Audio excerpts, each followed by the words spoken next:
역사가 깊은 절 앞에는 이러한 두 개의 기둥이 서 있는 걸 가끔 볼 수 있습니다.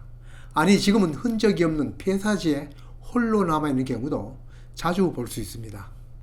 절을 자주 찾는 분이야 이 이름도 알고 이게 뭐 하는 것인지도 깨고 있겠지만, 그렇지 않은 저 같은 사람은 이름이나 그 용도를 모를 수밖에 없습니다. 비석 같으면 비문이라도 있겠고 상상으로는 용도를 알기 어렵습니다.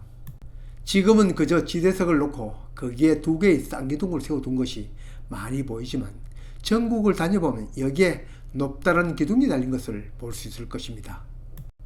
이건 나주 동저문 앞 석단간입니다. 돌을 연결하여 마치 꿀뚜룩처럼 세우는데 기둥 또는 짱대로 보는 것이 맞고, 더 정확한 말은 오늘날 개양대와 같은 구실을 합니다. 이건 고려시대에 만든 건데, 이렇게 돌로 된 기둥, 즉 개양대를 세울 수 있는 것을 돌을 길게 다듬고 아랫부분과 윗부분의 연결 부분은 요철을 만들어 깨고 새로 만든 태로 보강을 하였습니다. 왼쪽 그림은 그 석단간에 당을 달아본 상상도입니다. 바로 절 앞에 그 절을 표시하는 사찰 시설물입니다. 지금은 사찰에서 이렇게 당을 걸어 놓은 것은 보지 못하였는데, 이렇게 당간을 만들어 당을 걸어 놓으면 한층 품위가 있을 것입니다.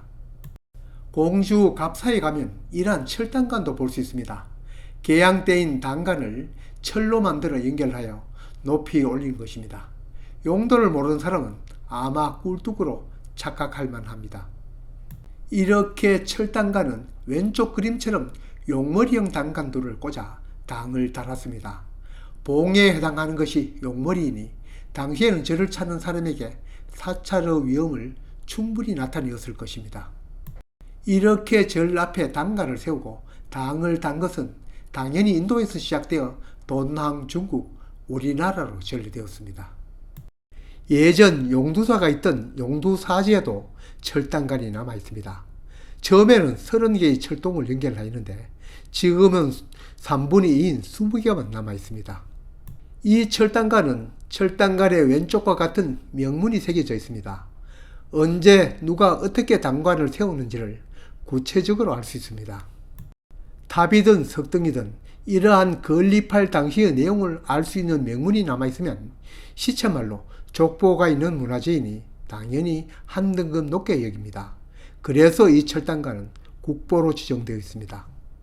이 명문에 따르면 고려 광종 13년, 그러니까 962년 김씨, 손씨, 경씨, 한씨 등 청조의 호족들이 힘을 모아 이 당간을 세웠다고 합니다. 당간 지주 중에 규모가 크고 오래된 것은 익산의 미륵사지 당간을 꼽을 수 있습니다. 남은 지주가 이처럼 웅장한데 그 옛날 당시에는 당간에다 당까지 단다면 정말 어마어마했을 것으로 짐작됩니다. 전국 어디에도 당까지 걸린 것은 없고 철로 만들었던 돌로 만들었던 장대인 당간까지 남아있는 것도 그리 흔하지 않지만, 이렇게 당간을 세웠던 돌 지주만 남은 것은 흔히 볼 수 있습니다. 불국사에는 무려 2기나 되는 당간 지주가 한 곳에 모이는데, 짐작으로는 동쪽의 당간 지주는 원래 불국사를 창건할 당시 통일신라 8세기 것으로 보이고, 서쪽 당간 지주는 다른 절에서 옮긴 것으로 추정됩니다. 동편 당간 지주에 새겨진 선은 우아하면서도 간략한데, 서편 당간 지주는 그보다는 선이 복잡한 걸로 봐서 9세기나 그 이후에 만든 것으로 보입니다. 특히 서편의 당간 지주는 짝이 맞지 않고 뒤에 시멘트로 수정한 것으로 보입니다. 서로 다른 곳에 있던 것을 옮겨 모아둔 것으로도 생각할 수 있습니다. 절 앞이나 절터에 남아있는 이러한 당간 지주는 어느 절에나 이용을 안 하니 사찰을 찾는 사람 중에는 그 이름이나 용도를 모르는 경우가 많습니다.